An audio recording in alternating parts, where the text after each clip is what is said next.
చాలా మందికి 'మహేష్ బాబు' 'గుంటూరు కారం' మూవీ గురించి చాలా డౌట్స్ అయితే వస్తున్నాయి. ఇంకా షూటింగ్ అవ్వలేదన్నారు. ఈరోజు వీడియోలో ఈ అప్డేట్ అయితే తెలుసుకుందాం. సో, వీడియోని ఎవరైతే కొత్తవారు చూస్తున్నారో ముఖ్యంగా మూవీ అప్డేట్స్ కోసం మన ఛానల్ తప్పకుండా సబ్స్క్రైబ్ చేసుకోండి. ఇక టాపిక్‌లోకెళ్ళిపోతే 'మహేష్ బాబు' తన కుటుంబ సభ్యులతో కలిసి న్యూ ఇయర్ వెకేషన్ కోసం దుబాయ్ ఎళ్ళాడు. సో, 'మహేష్ బాబు' విదేశాలకు వెళ్లడంతో 'గుంటూరు కారం' సినిమా షూటింగ్ పూర్తయిందనైతే అంతా భావిస్తున్నారు. కానీ చిత్రం యూనిట్ ద్వారా అందుతున్న సమాచారం ప్రకారం మరో 2 రోజులు ప్యాచ్ వర్క్ అయితే షూట్ చేయాల్సిందంట.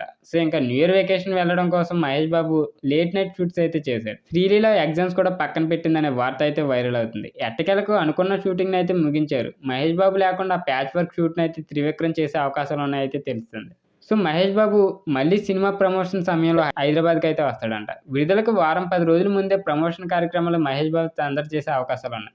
ఇక సంక్రాంతికి మహేష్ బాబు ఖచ్చితంగా భారీ విజయాన్ని సొంతం చేసుకోవడం ఖాయమంటూ ఫ్యాన్స్ అయితే చాలా ధీమాగా అయితే కనిపిస్తున్నారు.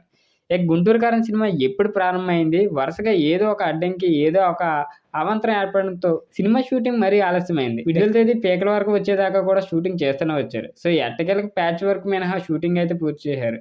నిన్న మొన్నటి వరకు విడుదల తేదీ విషయంలో అనుమానాలైతే వ్యక్తం చేసినా వారికి సమాధానం అయితే లభించింది. ఇక సంక్రాంతికి 'గుంటూరు కారం' రుచి చూపించడమే ఖాయమంటూ యూనిట్ సభ్యులైతే తేల్చి చెప్పేశారు.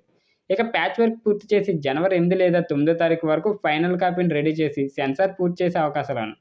ఇక జనవరి 12న సంక్రాంతికి గానుక 'గుంటూరు కారం' సినిమా అయితే ప్రేక్షకుల ముందుకైతే రాబోతుందని అయితే చెప్పేస్తున్నారు. సో, చూద్దాం మరి ఏం జరగబోతుందో.